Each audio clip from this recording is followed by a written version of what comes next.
Hey, hey, hey, Fit Mama. Jen Oliver here, your host of the Fit Mama podcast.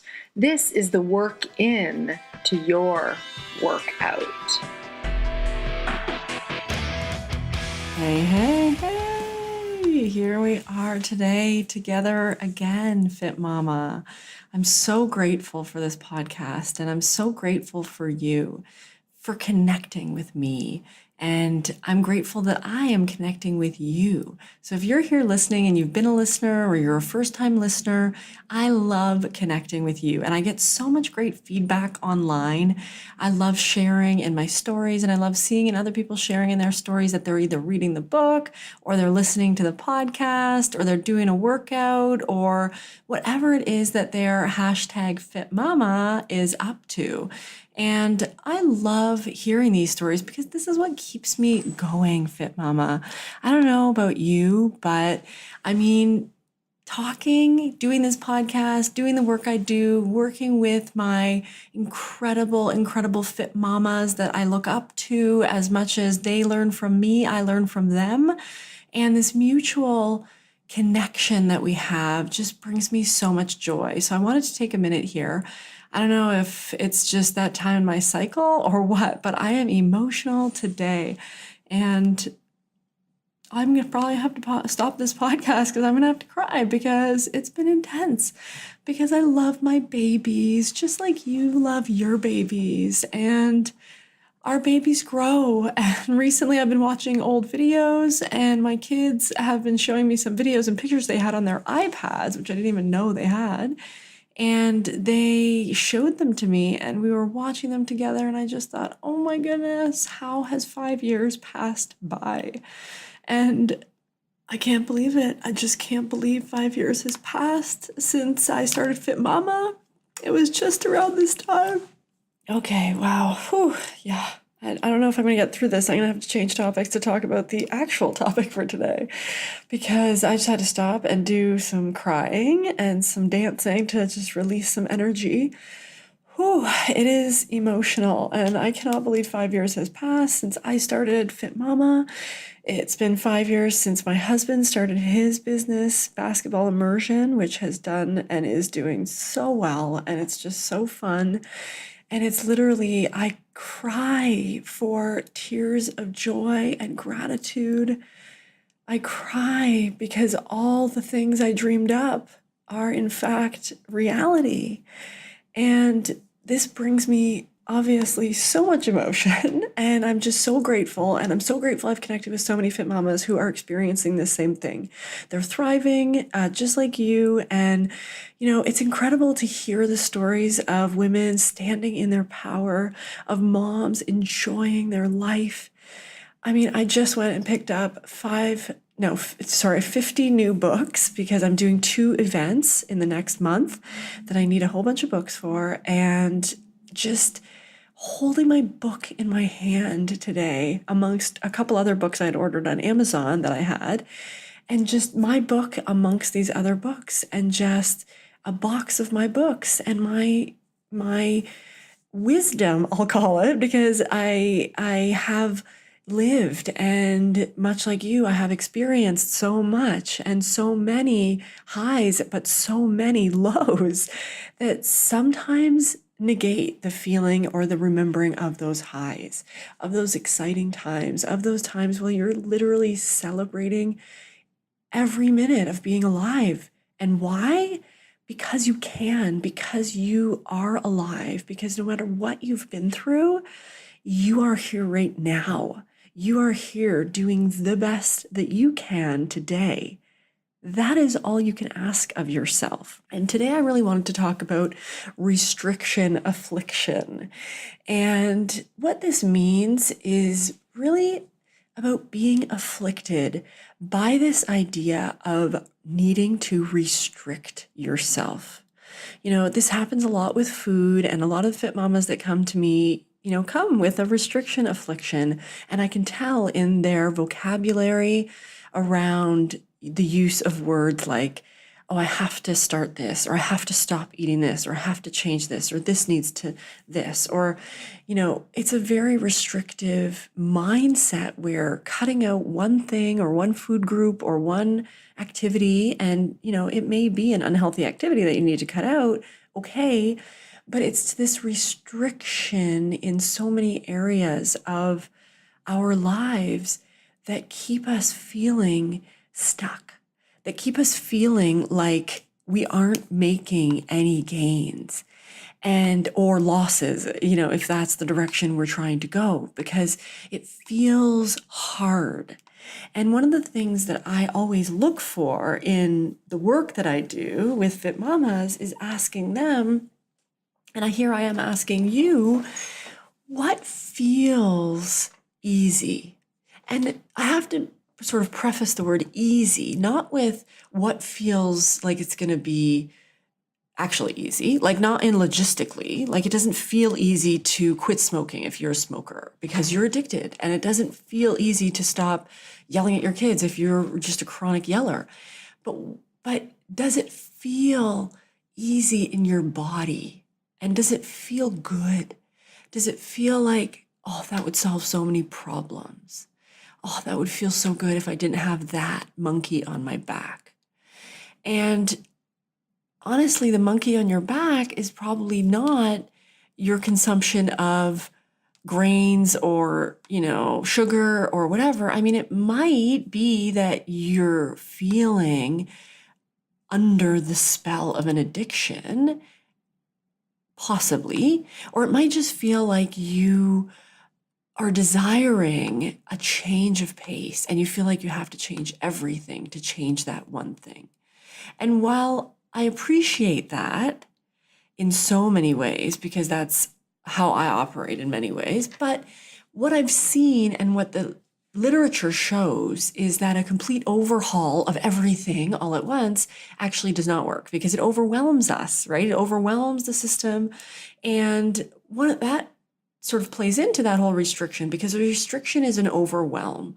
Because if you were doing or performing or not performing, if you weren't exercising at all, to say I'm going every day is like too much, right? And same thing with restricting completely with no carbs or no sugar or no alcohol when you were previously doing it every day, right? Because it's a shock to the system. Can you manage it? Yes. Do people stop cold turkey from drugs and alcohol and all the things? Yes. Are there withdrawal periods? Yes, perhaps. But what happens when you restrict, if you're doing it with the intent for a result, it starts to not work. When you're doing it for the result on a daily basis, like you'll feel better, you'll perform better, etc., on a daily basis, it's great. But if it's for a short period of time for a long-term goal, let's say I have this wedding in 6 months and I want to lose all kinds of weight or whatever, that kind of restriction with a time and an end date, I've seen it go very poorly. And I've seen this from young people all the way up to older adults. I've seen it with people who do not have a weight issue, but then restrict because they think, well, okay, I don't have a weight issue, but imagine if I watched my weight and maybe that equals restrict my food. And then imagine how good I could look, right? But you look good, right? You look great. And if you can love how you are already, then that works in your favor because you're not needing to change. And it really comes from, am I looking to change myself for some date in time? Because as you've heard me mention before, and as I talk about in many different ways, is that this time idea is an illusion. It's this arbitrary date. It's this arbitrary time where you really won't feel any different than you do right now. You might think, oh, my wedding, I'm going to feel this way, or I'm going to, this or that. You have these ideas of how you might be in the future, but actually the reality is not that way. It's much like today is going to be because you repeat the same thoughts, and tomorrow is going to be because you repeat the same actions and thoughts. But what restriction does is it puts a sort of a tailspin on things, which is sometimes good because you need a shakeup, But what it actually leads to is this heightened desire for that thing that you have then restricted. And I was actually recently talking with someone about this, about how I had this feeling for myself around alcohol. And you may have heard me talk about this before on this podcast because I love alcohol and love drinking. And it's not because I love getting drunk, but I like the taste of alcohol. Getting drunk, I actually get nauseous. And I know because I've drank progressively over the last 20 some years that I have changed my tolerance to alcohol. But what happened, I found, was I was a regular drinker. I never really thought twice about it. I then kind of was a binge drinker in university because that is what you did as where I was and in sports, and that's how it was. But then after that, I don't remember being a consistent drinker. But then I got pregnant, and then I couldn't drink. And I actually didn't want to drink when I was pregnant. I had no desire or cravings or anything like that. When I was pregnant, I didn't drink at all. But it was simply the fact that I couldn't, and then I could again, that made it so desirable that I thought, oh, well, I can now, and therefore I must, or I should, or I want to, or whatever. And then I kind of take a liking to it. And I thought, oh, well, this is better than not having it, right? Because I had all these restrictions on myself. Well, I didn't have restrictions on myself, probably, because I didn't need them because I was pregnant. But I think that is an example. And for my life, it really was. Like, it was one of those things where I was like, oh, I love drinking now even more because I couldn't. And I remember saying this out loud, but really, is it that way? Like, is it that I want it so bad because I couldn't? And is it that you want something because you restricted yourself? I mean, I see it a lot with people who do and focus on low carb lifestyle or ketogenic diet. I'm not saying those diets don't work. They may, but what it does is it messes with your body listening to itself in some way, because and maybe that is a very natural diet for you and you are listening to your body, so that works. As long as all those things are aligned, you may not come down with the restriction affliction. But if you do, because you've restricted yourself, what ends up happening is you go on a binge, right? And it may be a binge that is only the things you had restricted. Or maybe it's a variety of things you had restricted, or maybe it's just everything because you felt restricted. Another example I found in my life of restriction affliction, and this is interesting because this may not be something that you think of automatically, is when I was a vegetarian. And I became a vegetarian in, I don't remember what year now, but it was many moons ago. And for 7 years, I was a vegetarian. So it was throughout my times of pregnancy. It was throughout my times my babies were babies. And it was only about, I think, 2 or 3 years now that I haven't been a vegetarian. And what I found was that it wasn't that I wasn't allowed to eat meat because I was choosing not to eat meat. I didn't want it. I ended up wanting it. There was a time where I ended up wanting it. I don't know if it was not on a conscious level, and it was not on a reasonable level. Like, logically, I didn't want it because I knew that there was factory farming, and I knew that there was high cholesterol or whatever. There was so much nutrition and conflicting information out there that it was like I had a heart issue. I knew that saturated fats or, fats from meat were not that healthy for your heart and all kinds of things. So I had tended toward vegetarianism, but I didn't like restricting even that. And, what you will think or say about dairy, this or that, the point isn't that I was eating it every day. The point was that I completely cut it out at certain times in my life. At one point, I thought I was lactose intolerant, and I was having a lot of digestive issues from that. Well, it turns out that was a gut issue from antibiotics I had had as a baby because I had had multiple ear infections. And so gut health, and that has fascinated me more up in the last couple of years. And what I've actually found most interesting about the gut health that I've been looking at isn't the biology side of it, which is interesting enough. It's the psychology side of it. And it's the fact that your gut has a brain, and we have nerve cells, the same ones that are in our brain, neurons in our gut that speak to us. That is absolutely an intelligence within us that we can tap into.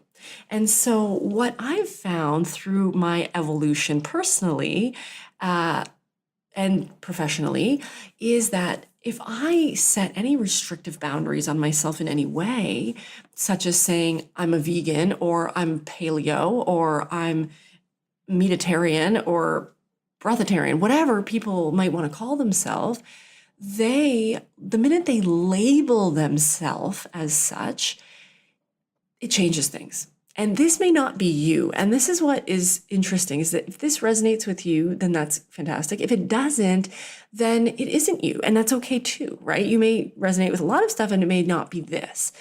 But often I've seen heightened desire comes from restriction. And a lot of clients, I've started working with clients who absolutely, they have no weight problems. They have no physical, they don't look overweight or obese. I would never think. They're athletic, they're strong, they're muscular, they want to get more toned. We talk about that. And then all of a sudden, within a few months, I noticed that person, that client actually is putting on weight. And this happened to me not recently. Actually, this has been back in my days of more dieting culture when I used to weigh my clients. I used to measure them. I used to have people do different cleanses and shakes and whatever, different kinds of juices and regimen. But at the end of the day, I don't provide regimen or prescribe regimen anymore. I really encourage this connection to listening to your body. And that's because that what works for me. And that is what works intuitively with our children, whom are my number one teachers and disciples, pupils at this point in time. Little girls are my daughters. And I'm curious. I've looked back on them over the last, mine are now 7 and 6, that many years, looking at them saying, okay, how have they developed their eating habits, their tastes, their desires, their connection to their gut, right? And restriction was not something that I really wanted to bring into my family setting. And that has been both fun and easy and the hardest thing that's ever happened to me, and has woken me up in the middle of the night with anxiety. So the whole gamut of where I come from. But if you listen to a few episodes ago with Dr. Carrie Fullerton, she's from the Diet Rebellion, and she really has taught me a lot over the last, I would say, 2 to 3 or more even years now. I've known her. She came up on my radar probably 4 years ago, I would say, and she's incredible. And what she's realized, 4 years ago is really what's coming out now with body positive and health and the connection of mind and body. And of course, all the rest of it that she teaches about intuitive eating.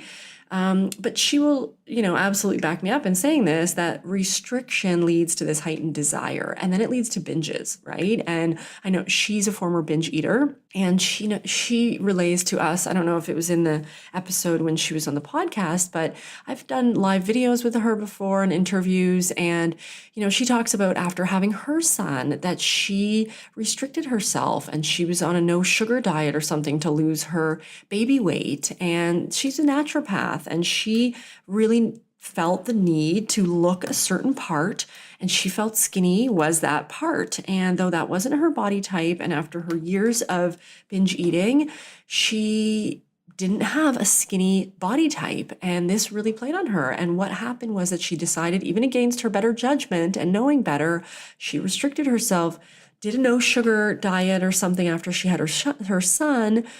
And it was this one day that was sort of that straw that broke the camel's back, when she licked the spoon of some cupcakes or cake or something she was making for somebody else. She had no intention of eating it, and she decided to lick that spoon. And it was sort of like that gateway to a full-on binge. And then it sort of brought her back to where she felt like square one, which really wasn't square one. And that's where I talk about, and I've talked about last time too, is that sort of going up a few stairs, then you're on that new landing. going up a few stairs, then you're on that new landing. And everything looks like you're back at square one if you stop and take a pause and a deep breath, but you're not. You're actually higher up, and you have taken many steps to get where you are. And, the answer isn't in restriction.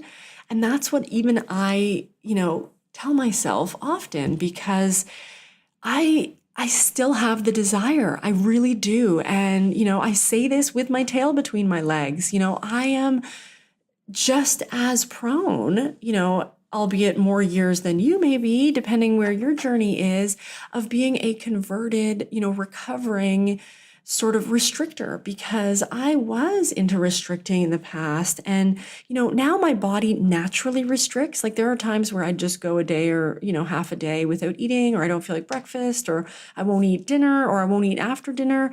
And, it comes in waves, it comes in patterns. It's all dependent on my hormones, my stress levels, my exercise levels. I used to be an intense athlete. I used to work out hours and hours in a day. And, I used to be actually scared of being hungry. And I remember where there was the opposite of a restriction. I used to overeat, and I would feel physically overweight. I really would be, you'd think, oh, she's training for a marathon, or she works out this much. She must be, let's say, quote unquote, skinny. But again, everybody has a different body type. I was not even lean though, because I was way overeating because I was frightened. And being frightened around food and worrying and wondering, should I be eating this? Is this right? Is this wrong? Is this on the diet? Am I on the, just knowing. And, this is what really kind of triggered me to knowing that this was something that I had to talk about, was myself. I've stopped restricting, as I have said, and I don't restrict myself of anything. So as today is, I have not restricted myself. And it's interesting because what that means to me is that right now, if I were presented with anything, or if I was, to have anything or given anything or made anything or whatever, I can choose anything I want. I can choose anything I want to eat, anything I want to drink. I can eat it for breakfast, lunch, and dinner. I can eat it anytime, anywhere, whatever. I have taken off all restrictions around food for myself. And this doesn't mean that I don't lean towards, finding foods sourced in a certain way, or if I have a choice, oftentimes I'll be a little hungry, but then I'll wait an extra hour or two, drink some more water, and then the food that I more desire is available. Or I can have a coffee while I'm out, or I can come home and brew myself my special organic one, or brew my special one in my husband's, because he got it and he loves it and he's taught me how to do it, his French press. And it becomes this little ritual, which feels good, connected, gives me more of the pleasurable feelings that I desire out of that thing, that whatever it is that I'm wanting, right? And like I watch shows, and I'm sure you do. I watch shows or movies, or, see commercials, ads, whatever, of people eating certain things, dining in certain places, traveling to certain places, doing certain jobs, wearing certain clothes. And these appear very desirable to me, right? Those are the things that I go, okay, that I'm attracted to. Now I've taken a moment to step back and say, okay, I'm attracted to that type of lifestyle. I'm attracted to that type of home, or that type of travel, or those type of clothes. How do those fit in with me right now? And just taking that step back, giving myself perspective on where I'm at right now. And this has come from years of acceptance and embracing and all the stuff I talk about in the Love Fit Mama way. Because once you're at that point of accepting and asking yourself what you need, what you feel, where are you at right now? Yeah, I could go and have a Starbucks, or I could go and drink, or I could go and eat pancakes, or I could go and go on a trip. But where does that fit in with where things are at right now for me, right? Oh, okay, well, I'm saving up for this big purchase, or I'm doing this, or I'm going back to school, or I'm trying out, this new path to work that doesn't have that there, or whatever. You're in progress. And how does that feel for you right now if you were to divert and take that route, right? If you're in, a state where drinking is an issue, then having that mimosa is going to set you off on a cascade for another day of what you didn't want. But if you say to yourself, okay, I could have a mimosa, sure, yeah, great, that'd be awesome. I'd feel like I'm yachting in the Caribbean right now, here on a Tuesday, or I could not. And here on a Tuesday, instead, I could sit here and podcast, I could work, I could write thank you notes, I could build my business, I could hang out with my kids, I could have sex with my husband, I could do all these other things that also are awesome. And I've set myself up for pleasure and happiness and joy and lasting joy in other ways, thus that I can do that anytime still. Right? And I almost like this feeling like I can do that anytime still. So if I know I can, do whatever I want anytime, then there's no restrictions. And I can eliminate that conversation in my head that is, oh, you shouldn't do that. Oh, well, you can't do that. Oh, well, you're going to go out tonight, so you should do this. Okay, you shouldn't eat until this. Okay, you have to exercise. Did you exercise? Oh, you're lazy. And then go on a negative tirade. I can eliminate all that by just having no restrictions, like none at all. And then if there were no restrictions, I could start to ask myself how I feel in this moment, right? What do I want? Okay, I've heard people say this too, is then I would go for the mimosa, or I would have a cake, or I would not go to work, I would travel, or whatever. Okay, yes, that is maybe a short-term side effect of lifting the restrictions, but often what happens is a greater appreciation. And if you've ever done a cleanse or a fast or cut out anything and then introduced it again, you have a greater appreciation for it, right? If you had a certain freedom and it was taken away, you sort of go, hey, wow, that was nice. Right? And that happens often when we have kids. We have that period after we have kids and we go, oh my God, I could just get up and go anywhere and I didn't even take advantage of that. I lay here in the bed like, whoa, I lived the dream, right? It's almost, you don't know what you got till it's gone, right? But then you restrict it and that heightened desire happens. So you want it more, right? So don't keep yourself restricted for too long. Is really kind of the moral of the story, is restrict yourself if it's becoming a problem, and you can go a day or two or a week or two or a month or two without it. Go for it, do it. That's going to help you. That is, a conversation for another podcast, is actually doing it, like stopping doing it or whatever the case may be, doing it for a short enough time that then you get into that habit, right? And you've heard everywhere about forming habits and how long it takes. And is it 21 days or 60 days or 90 days or 120 days? It's a lifetime when it comes to health habits. And that is really just what the conclusion is. And you can fight it and you can want it to be quick fix, or if I just restrict this. And yes, I bet you if you restricted and you had a wedding or you had your bikini goals of 3 months from now, you could restrict yourself. You could hit your goal. I give you all the kudos. The issue is going to be that you will gain back that weight and it will find new friends to come with it.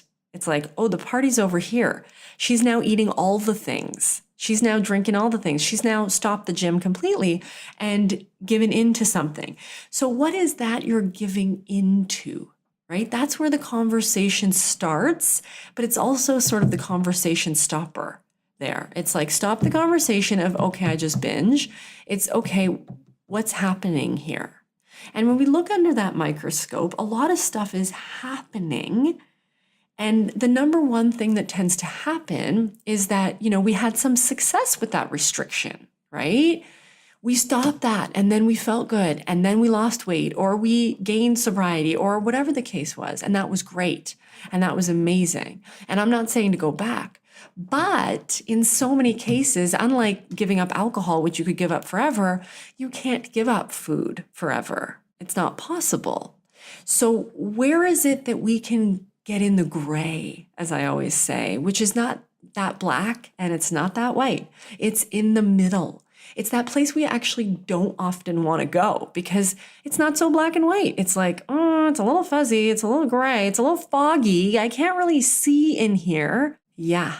And then ergo, you have to use the internal GPS that is your gut, right? That intuitive system, that gut brain that is communicating with your other brain, that is communicating with your heart, that is its own sort of brain.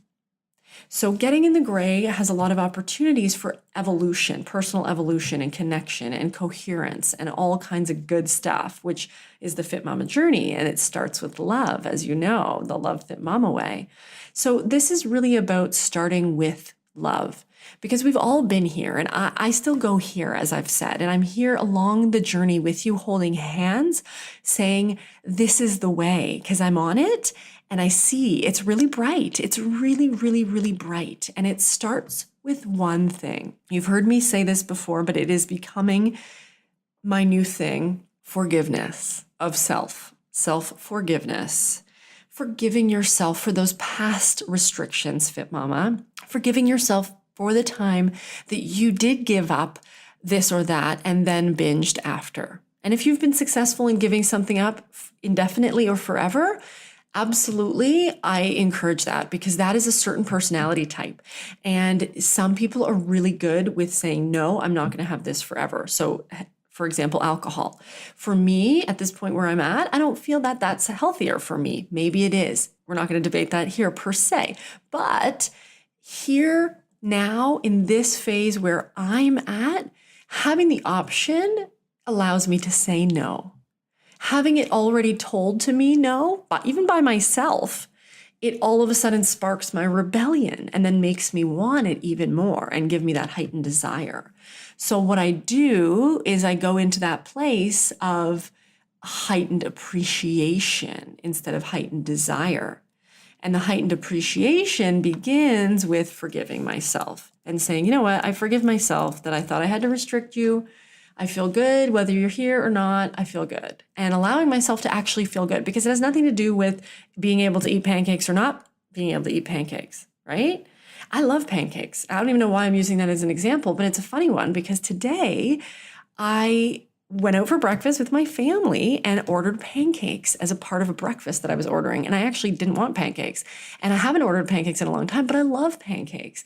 And it's something I make often and I eat them at home. I make amazing ones, but these specific ones I was not feeling for, but I ordered them and only enough to give them to my kids because it was part of my breakfast. So I thought I'd give it to them. They would want it. And it never even occurred to me to actually eat them because I didn't want them in that moment. But it never occurred to me to say to myself either, I can't have these pancakes because I actually could have them and I could have just eaten them. They were right on my plate and I was served them and I would have loved them. But in that moment, I had the option to say, I actually don't want these pancakes and I want to give them to the kids and they're going to enjoy them. And I'm going to enjoy the rest of this massive breakfast that came with these pancakes. And allowing myself the option to choose in each moment is actually where my happiness, freedom, joy, and peace around consumption of things, anything, it could be anything. It could be buying something. It could be gambling, any addiction you could have. My peace lies in the fact that I can choose. I can go gamble if I want, but I don't want to in this moment. End of story, right? And that comes from being able to say no to myself.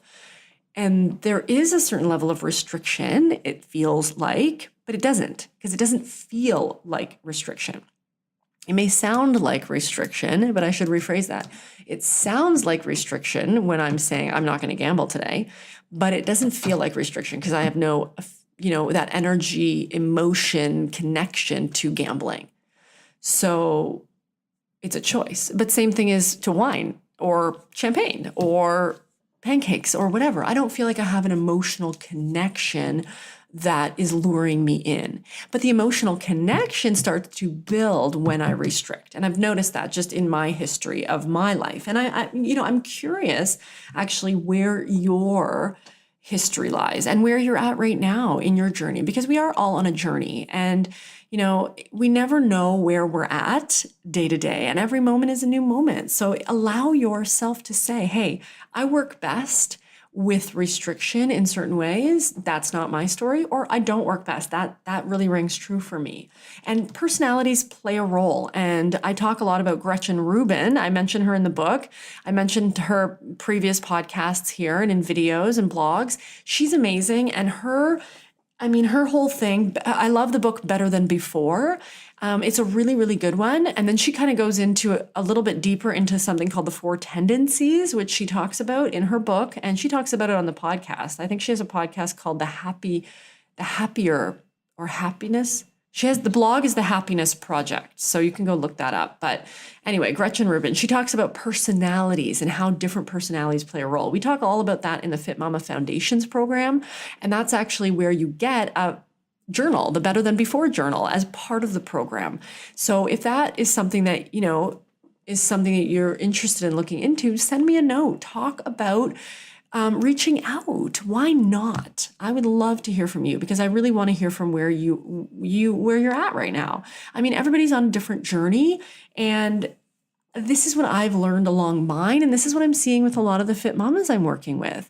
A lot of the fit mamas I'm working with are keeping things open for themselves, because when they have in the past had a history of restriction, it has led to binges. And it's not necessarily a binge eating disorder or being an alcoholic. It's simply a heightened desire.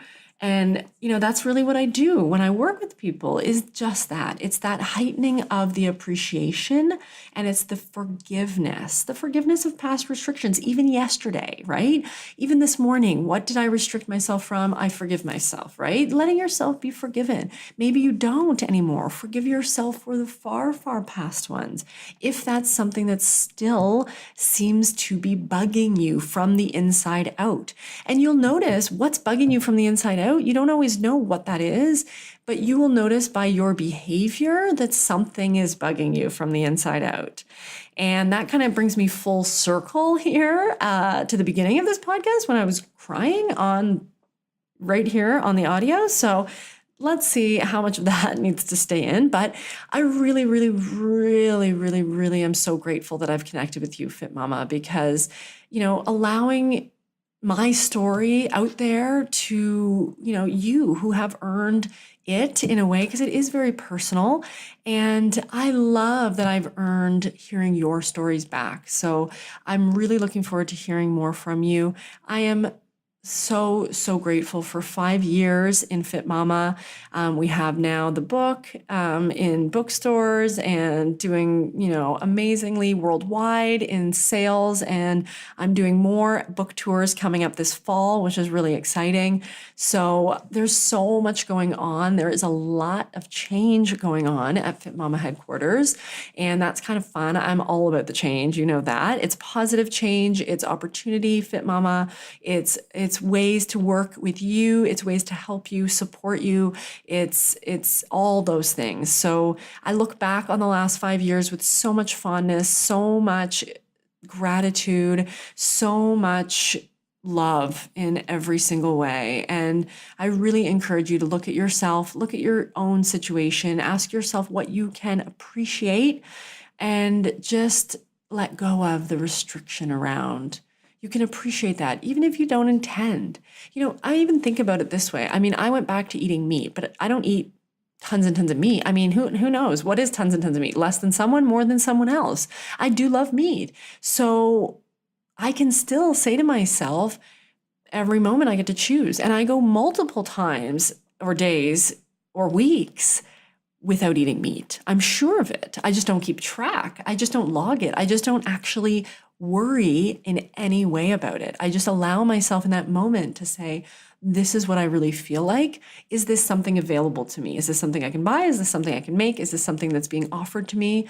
And not restricting feels really, really, really, really, really good. And it's something that takes some practice. If you're a black and white person, getting in the gray is uncomfortable.